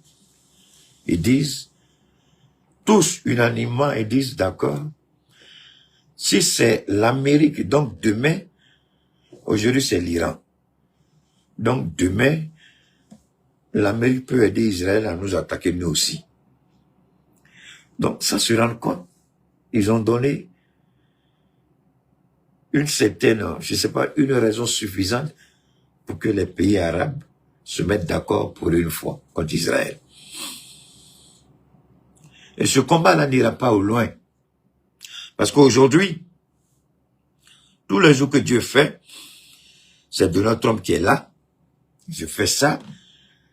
Blablabla. Il a déployé 2 ou 3 navires de guerre, porte-avions. Mais ce qui tue plus les gens, je vais voir si je peux vous montrer ça. Il a dit quelque chose, autant pour moi, il a fait quelque chose qui a surpris un peu. Quelque chose qui a... Donne-moi une seconde, je vais vous montrer ça. Ce sera très, très intéressant. Parce que... Ok, je crois que c'est ça. Je crois que c'est ici. C'est ça. They're probably a week away. Donne-moi une seconde, je vais vous faire... une seconde, s'il vous plaît.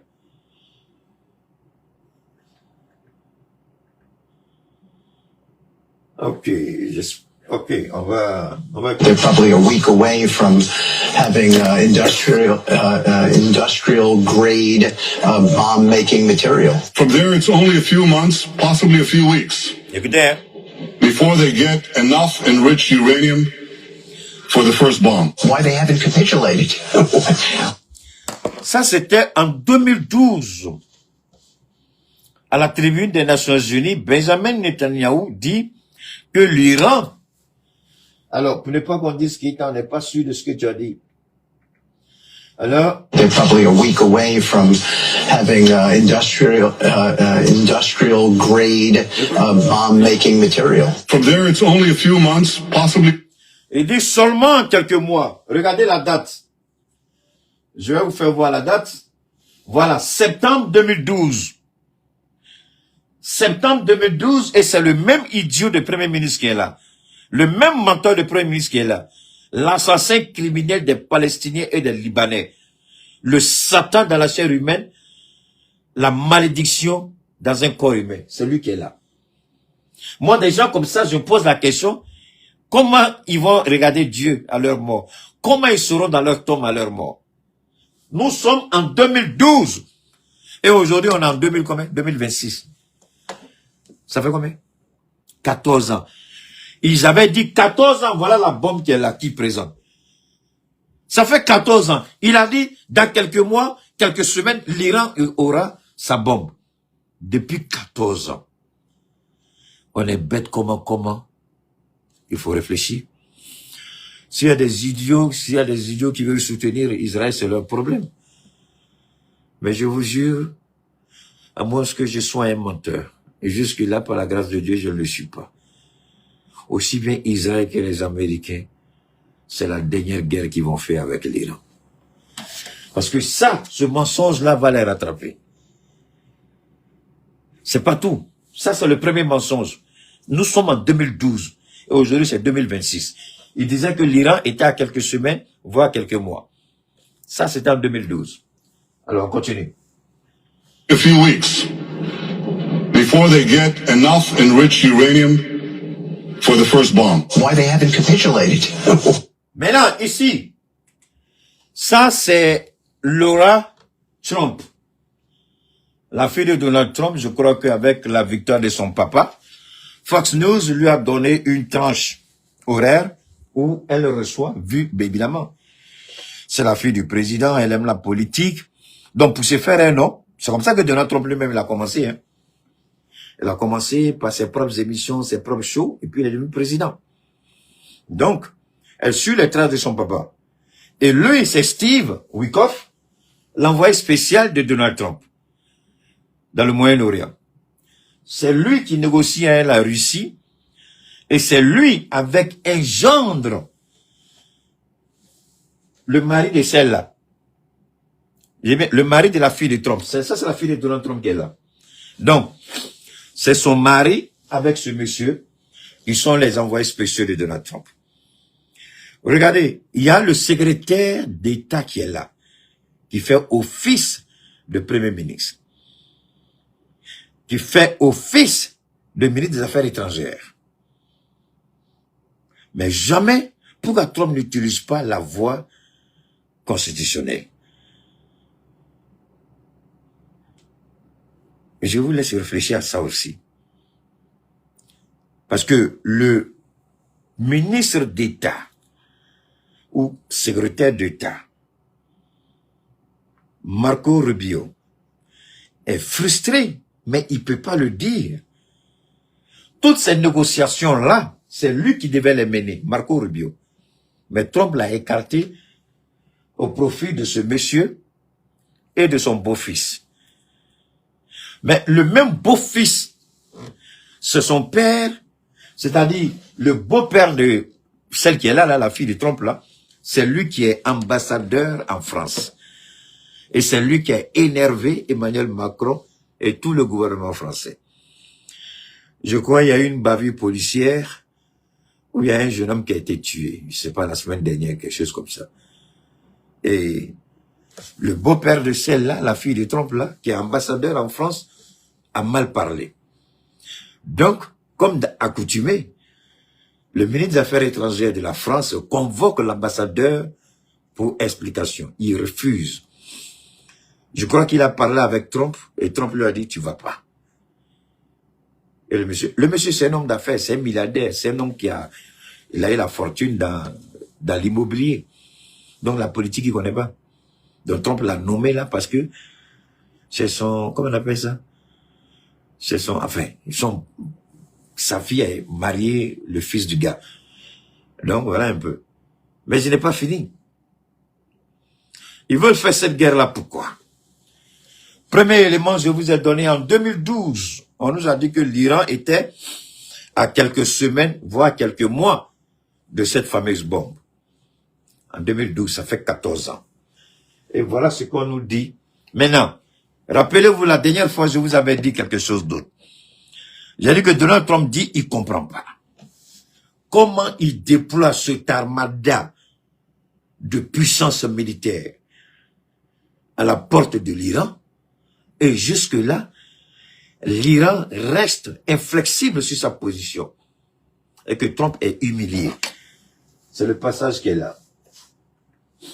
Why under this sort of pressure? Tu vois? Why under this sort of pressure, with the amount of superpower, comment, après toute la pression que nous avons mis, avec cette présence massive d'armada, l'Iran ne panique même pas.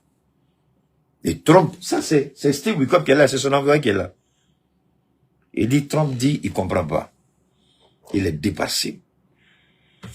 Et bon, maintenant on va écouter pourquoi. Maintenant, écoutons la suite.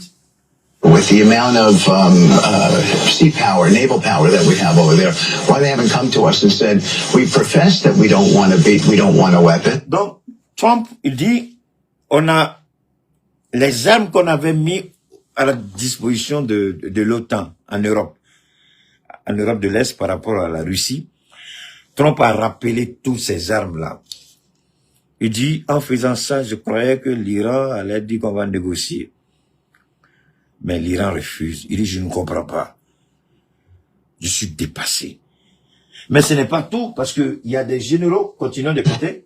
It could be due to the fact that members of the Trump administration, including Middle East envoy Steve Witkoff, is lying about Iran and how these negotiations are going. Alors, Trump a menti depuis le début avec cette affaire d'Iran. C'est ce que la dame là va démontrer tout à l'heure, mais on va pas tout écouter. Parce que Trump, après lui-même, rappelez-vous en 2025, après avoir utilisé les B2 Spirit, il est sorti dire que nous avons anéanti toutes les capacités militaires de l'Iran. Ils ne pourront jamais obtenir cette arme nucléaire. C'est Trump qui avait dit ça. Alors les gens se posent la question, mais attendez, mais c'est vous qui avez dit que vous avez fait tout ça. Mais pourquoi maintenant vous déployez toutes ces armes-là? Qu'est-ce que vous allez faire là-bas? C'est là que le Sénat et le Congrès disent que Trump a menti. Et pour les Américains, quand tu fais ça, c'est un parjure. Il peut être destitué pour ça. Il peut avoir des problèmes pour ça. C'est pourquoi les conseillers politiques lui ont dit, tu fais ça, si l'Iran coule un seul navire, ou abat un seul F-35, ou un B de Spirit, Trump, rien ne pourra empêcher ta destitution. Parce que ce que tu as dit en 2025, ils vont faire ressortir. Donc tu as menti. Ils vont utiliser ça contre toi. Donc ce qui fait que Trump, aujourd'hui il y a un problème. Tous les conseillers militaires du Pentagone, je répète, tous les conseillers militaires du Pentagone disent de façon claire et nette que cette guerre, si Trump veut la faire et croyant qu'il va faire une guerre éclair, il dit ça n'arrivera pas. Il peut lancer 200 missiles en même temps s'il le veut. Mais c'est pourquoi cette soi-disant exercice militaire entre l'Iran, la Russie et la Chine, les bateaux que les deux pays ont convoyés en Iran, ces bateaux ont des capacités d'interception, c'est-à-dire des missiles. Donc ça veut dire que la même manière que le porte-avions Charles de Gaulle, avec le porte-avions des Britanniques et les deux porte-avions américains, de la même manière que ces 4 ou 5 porte-avions ont intercepté beaucoup de missiles iraniens, si ces porte-avions-là n'étaient pas intervenus, Israël serait effacé de la carte. Donc, de la même manière qu'ils ont aidé Israël, de la même manière, l'Iran et la Russie viennent. Parce que le cas d'Iran va servir d'école. Soit les gens vont dire que ça ne sert à rien d'être de partenaire avec des pays qui ne peuvent pas vous aider. Et aujourd'hui, on dit comment ce partenaire clé, Maduro, qui est partenaire de la Russie et de la Chine, comment ils ont permis que cet homme-là soit enlevé par l'administration Trump. Donc ce n'est plus une question de simple guerre. Ces deux pays-là, la Chine et la Russie, jouent leur crédibilité. Est-ce qu'on peut faire confiance à des partenaires qui ne nous soutiennent pas? Est-ce qu'on peut croire à des partenaires en cas de situation, ils ne font que faire des discours fleuves et puis c'est fini. C'est pourquoi cette fois-ci, vous avez vu que les deux pays se sont engagés militairement. Il y a une arme, un missile qu'on appelle le CM303, le CM302.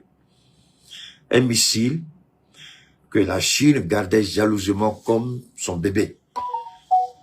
Un missile que la Chine ne voulait jamais vendre ça. Parce que c'est une fierté chinoise. Mais on regarde la situation. La Chine vient de conclure le deal avec l'Iran. Et aujourd'hui, ce qui crée ce cafouillage, même si Trump n'a pas le choix, hein, il faut qu'on se dise la vérité. Ce qu'il veut faire, c'est essayer de faire quelque chose et puis enlever son nom dans la bouche des gens. Mais l'Iran dit, la plus petite erreur ne sera pas prise comme une petite erreur. La réponse sera drastique et démesurée. Et tous les spécialistes militaires américains au Pentagone sont au courant que la Chine a donné des armes stratégiques à l'Iran. Que la Russie a donné des armes stratégiques, pas seulement des armes stratégiques. Il y a des techniciens, il y a des ingénieurs, ceux qui manipulent les armes sont sur le terrain. Ils le savent. Et même aujourd'hui, en Iran, il y a 2 diplomates qui, après avoir espionné l'Iran, étaient sur le point de quitter. Ils ont été arrêtés à l'aéroport, à Téhéran, aujourd'hui. On les a arrêtés, ils ont fouillé, on a vu plein de choses dedans. Bon, j'ai pas voulu tout lire. Parce que l'Iran, aujourd'hui, les gens diront, attendez, ça sert à quoi d'être partenaire avec vous, et quand on est attaqué, vous ne faites rien. Alors que quand c'est les autres là, quand ils sont attaqués, ils se mettent ensemble. Pourquoi on est toujours seul? Non. L'Iran a interpellé et les Américains et les Chinois. Ce qu'il faut retenir, moi je le dis toujours, j'insiste et je persiste. Trump n'a pas le choix. Il doit intervenir. Mais cette intervention-là va sceller aussi le sort de Trump et d'Israël. Parce que les missiles, en plus des missiles hypersoniques dont dispose l'Iran, les missiles Oreshnik de la Russie que vous connaissez, le tueur de l'OTAN, quand la Russie a frappé, vous avez vu, ils sont allés faire quelque chose d'extraordinaire à attribuer les Nations Unies. Bon, quand vous regardez encore ce fameux missile, le CM303, vous pouvez rentrer après, vous tapez sur Google ou bien vous tapez sur YouTube, missile chinois CM303. Vous avez toutes les informations dedans. Mais ça, c'est un missile qu'on a dit à Trump que l'Iran est sur le point d'acquérir. Mais attention, quand on vous dit dans un pays comme l'Iran ou la Chine que vous êtes sur le point d'acquérir, c'est que vous avez déjà ça. Voilà. Et les Américains se posent la question, mais comment ils vont faire? Parce que c'est un missile tellement fort et efficace, les 2 ou 3 navires, là, il a fait deux missiles, ça suffit pour faire couler ces porte-avions. Et la question que les gens disent, est-ce que ça en vaut la peine? Mais il y a l'honneur de Trump qui est en jeu. Les gens, vous savez, sur le plateau en Europe, ils ont fait une petite démonstration. Trump devait, d'après lui, les protestations que eux-mêmes ils ont orchestrées, il était sur le point, d'après lui, de frapper l'Iran. Si l'Iran continuait à exécuter.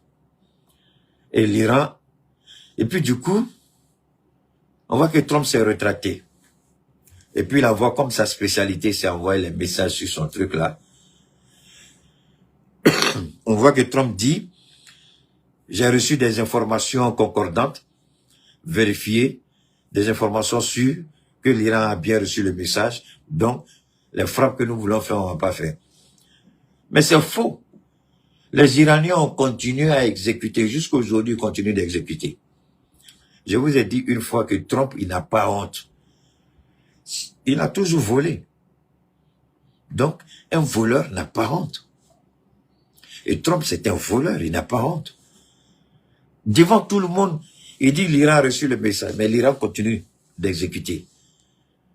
Tous les traîtres continuent de les exécuter. Je vous ai dit qu'ils ont arrêté deux diplomates occidentaux, non? L'Iran continue. Mais Trump sort, il parle. En fait, le monde a donné le micro aux États-Unis. Le monde a donné son oreille aux États-Unis. Donc, il se lève, il monte comme il veut dans nos oreilles, il pondent des contre-vérités, et on n'est pas en mesure, nous, d'élever le niveau du débat et contredire toutes ces contradictions-là. Apporter des démentis. L'Amérique, et je suis heureux, c'est des Américains qui disaient ça. La même explication que je vous ai donnée lors de ma dernière sortie, en disant que la conception des bateaux, les porte-avions, ou les avions qui qualifient, la technologie de cette époque n'est pas la technologie d'aujourd'hui. On est beaucoup avancé en termes de furtivité, en termes de hypersonique. C'est-à-dire 10 fois, 3 fois, 4 fois, 5 fois la vitesse du son. Donc, pour être honnête, cette supériorité américaine repose sur des chimères, sur des fantasmes, sur des spéculations. Nous acceptons parce que c'est eux qui ont dit.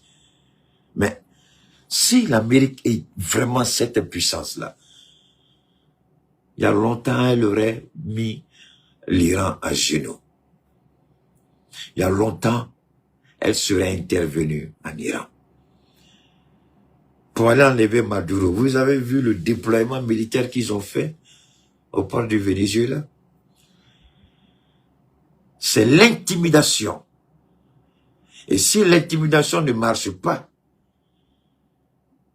ils veulent le soutien des alliés.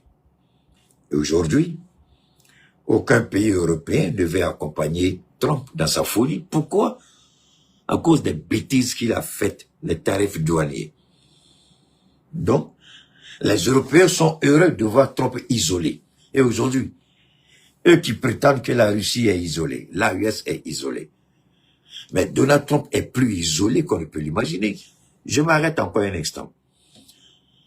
Quand c'est Donald Trump qui dit des bêtises, vous avez vu les guignols là, les Ivoiriens guignols là.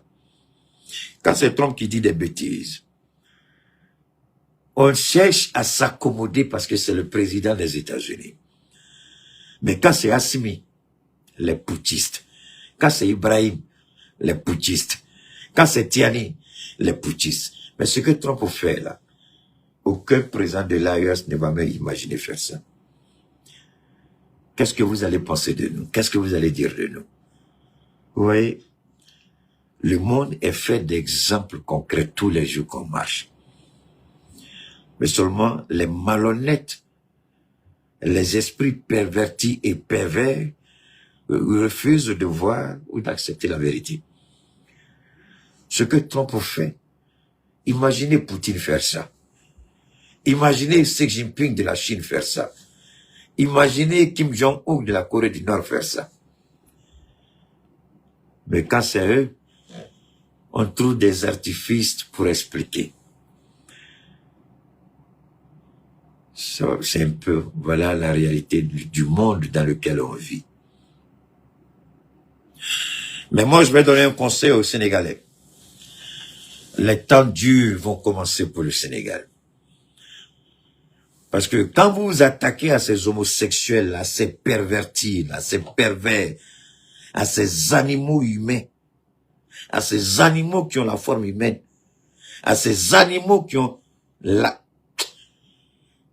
à ces dénaturés humains, quand vous vous attaquez à eux, moi je ne suis pas une institution, donc ils ne peuvent rien me faire.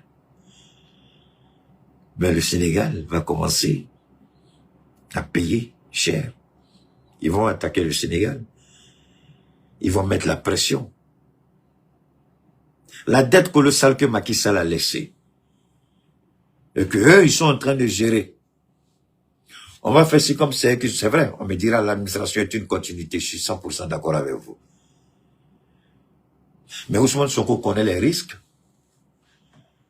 C'est pourquoi je vais dire aux Sénégalais, sortez des émotions et soutenez votre gouvernement. Soutenez parce qu'ils auront besoin de vous. Les moments difficiles vont commencer. Ce ne sera pas le moment pour vous de faire des grèves, de faire des contestations. vous ne ferez que plonger le Sénégal encore dans les ténèbres. Et ça, c'est le... Vous me connaissez assez bien. Je ne fais pas l'apologie ou la propagande d'un régime. Mais vous aurez besoin d'être soudés avec votre gouvernement. Quand vous attaquez les homosexuels, j'ai vécu dans le pays où ils sont rois. Je connais leurs pratiques. Il n'y a pas un secteur économique aux États-Unis où ceux-là, ils ne sont pas dedans. Il n'y a pas un secteur économique aux États-Unis où les homosexuels ne sont pas actionnaires majoritaires ou minoritaires. Ils sont partout, dans tout. C'est pourquoi, si tu ne veux pas être rendre la tâche difficile, donc, comme le fait les États-Unis si bien, manipuler des gens pour attaquer, ils peuvent le faire. Donc je demanderai aux Sénégalais d'être forts et de ne pas rentrer dans des petits calculs. Parce que, comment comprendre que toi tu sais que tu as le VIH-Sida et puis tu vas sortir avec une femme qui n'a rien fait, son seul tort, peut-être, c'est de t'avoir aimé. Alors que tu sais que tu n'aimes pas femme. Mais comme tu as ça là, tu vas distribuer. Et c'est la guerre qu'ils vont mener au Sénégal. Mais en Côte d'Ivoire, la guerre a déjà commencé. Mais dans tous les cas, moi je vais dire une chose aux homosexuels de Côte d'Ivoire. Le jour où votre Ouattara va mourir, ou bien le jour que Ouattara va quitter, faites tout pour suivre Ouattara. S'il meurt, mourrez aussi. Il quitte le pouvoir, quittez le pays. Parce que tout ce que vous êtes en train de faire aujourd'hui en Côte d'Ivoire, quand un vrai pouvoir, un vrai dirigeant qui a la crainte de Dieu, l'amour de Dieu, quand ils vont arriver, vous allez vous chercher, vous allez savoir qui a mis l'eau dans le coco. Vous êtes bête ou bien quoi? Si ton papa faisait ça avec son ami garçon, toi tu allais être né Nyamoko Fali Dankade. Si ta maman faisait ça avec le bois, là, tu allais être idiot que vous êtes. Mon corps, bâtard, tu as un corps. Arrêtez les bêtises que vous faites là. Vous êtes en train de pervertir notre monde, détruire nos valeurs. Si les Blancs vous aiment tant, allez-y dans leur ambassade, demandez des visas, non? Ils vont vous donner, vous allez partir là-bas. Nous, là, on va introduire des lois. Garçon, on t'attrape dans ton zizi, là. Jusqu'à ta mort, tu n'as plus utilisé ça encore. Ce qu'on va laisser dessus, là. Tu réfléchis à ça, là. Tu vas vomir le jour où tu as dit que tu es bien. Derrière ou bien devant, là, ce qu'on va te faire, tu as regretté. Vous êtes comment même? C'est ce que ton papa a fait puis tenir? C'est ce que ta maman a fait puis tenir? Mais vous êtes comment? L'idiot de blanc vous ment, et puis vous êtes là. Il y a une idiot, et puis, je vais donner un conseil aux Ivoiriens. Vous qui allez sur les panels avec ces gens-là, je prie Dieu qui me montre un seul parmi mes abonnés. Un seul pendant mon direct. Hey! Ce jour-là, tu as regretté toute ta vie pourquoi tu es venu me suivre. Vous faites ça là, faites ça là-bas. Ne venez pas chez moi, je m'en fous. Si c'est 0 personne qui a regardé mon direct là, que la volonté de Dieu soit faite. Mais vous êtes une aberration, vous êtes une négation. Et puis vous êtes en train de contaminer les gens avec de cette sale maladie. Ils sont en train de distribuer ça au Sénégal. Moi, quand la dame m'a dit hier, là, moi, je n'ai pas pris ça trop au sérieux. Voilà, officiellement, vous avez entendu. Ils sont en train de donner VIH aux gens. Jalousie, méchanceté, détruire le Sénégal. Comment on peut accepter ça même? Il a bien fait. Maintenant, ils vont fuir pour aller où en Côte d'Ivoire. Si vous êtes garçon, là, parce qu'on sait que dans nos pays de l'AIS, là, vous êtes là, vous vous cachez. Restez cachés dans votre coin, c'est votre salut. On ne veut pas savoir, on s'en fout. Faites ce que vous voulez à votre corps. Mais si vous vous présentez pour vous pavaner devant nous, et puis provoquer, vous allez regretter le jour où vous êtes venu dans l'AES. Alors, on va, ce qu'il faut retenir en ce qui nous concerne, tenez vraiment, nous savons qu'il est en train de préparer quelque chose. J'ai des infos, mais je ne vais pas les développer maintenant. Je vais attendre à avoir certaines confirmations d'abord avant de vous les présenter. Et que tenez vraiment se dise que je suis au courant de ce qu'il est en train de préparer. Et que nos services de renseignement sont en train de travailler sérieusement là-dessus. Tenez vraiment, j'ai dit une chose, tu ne seras pas présent en Côte d'Ivoire. De toute façon, j'ai dit pour... comment il s'appelle le gars qui est mort là? Comment il s'appelle le gars là? Comment il s'appelle le gars qui est mort là? Premier ministre qui est mort là? Gon Coulibaly. De toute façon, j'ai dit Gon Coulibaly. Ouattara l'a choisi, il ne sera pas président en Côte d'Ivoire là. Tenez vraiment, c'est la même chose, je te dis. Tu ne seras pas président. Même si tu es assis là, tu ne sauras même pas dans quel bang là tu as parti. Quand je parle, tu m'écoutes, non? Tu ne portes plus veste avec ton vilain vent de malédiction, cette tunique que tu portes maintenant. Ça, c'est petit. Si tu veux, il faut porter gros bobo. Ou bien vous ne savez pas, ça, il a changé un télé, vraiment. Il dit, le gars, le Malien, là, il m'attaque. Bon, j'ai plus porté veste, kawa, voleur, vous volez jusqu'à, même veste jolie, tu peux pas acheter. Il met un bouton de veste là, tu regardes, tu dis, c'est pas vrai. Il vient d'où, là, les deux idiots voleurs qui sont. Donc, il y a un téléchargement sur Ténébrahima. Quel jour, je vais pas vous le dire. Quand je vais pas le dire. Mais ça arrive.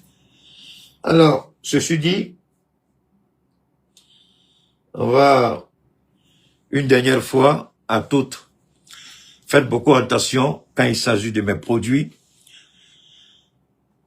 J'ai attiré votre attention l'année dernière.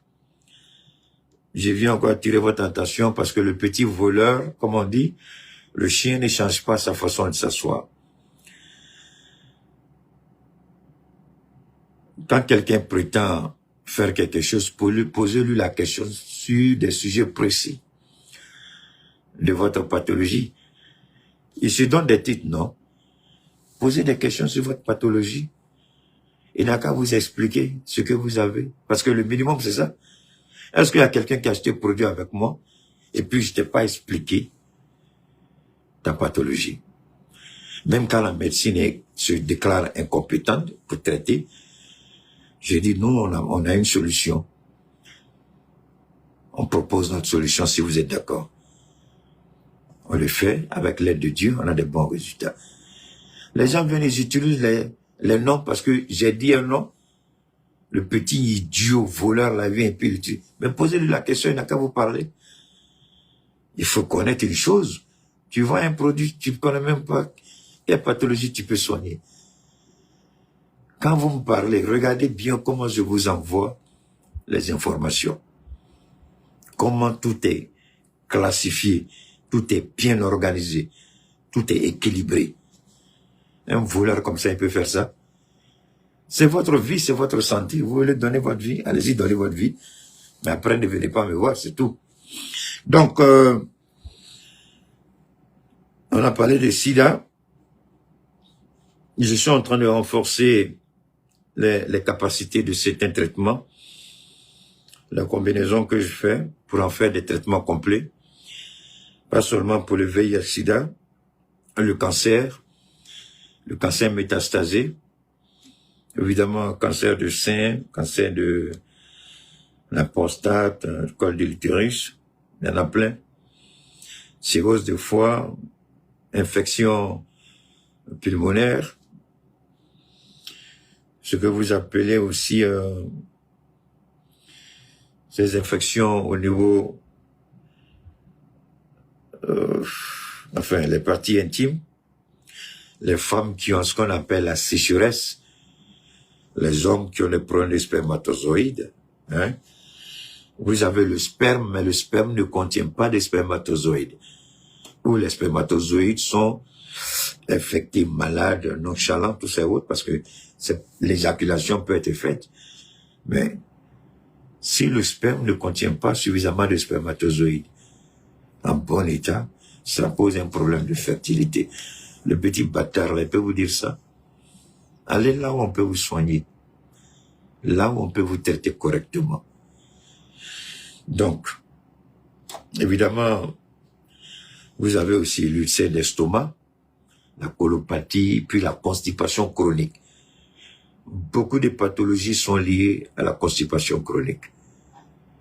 C'est pourquoi la belle ivoirienne, d'ailleurs, comme j'ai dit la dernière fois, je suis en train de réfléchir, pour utiliser un seul produit. Bien entendu, selon les cas, on peut ajouter 1 ou 2. Mais la belle ivoirienne, je veux utiliser la belle ivoirienne comme le seul produit, n'est-ce pas, pour traiter vraiment un grand nombre de pathologies. Maintenant, s'il y a des particularités, il y a des spécificités par rapport à telle ou telle pathologie, donc il y a des produits que je vais ajouter sur la belle ivoirienne. Mais on va partir sur la base de la belle ivoirienne, certainement fin mars, début avril. Donc le prix sera uniformisé pour tout le monde. Évidemment, ça ce sera le traitement complet, mais on peut toujours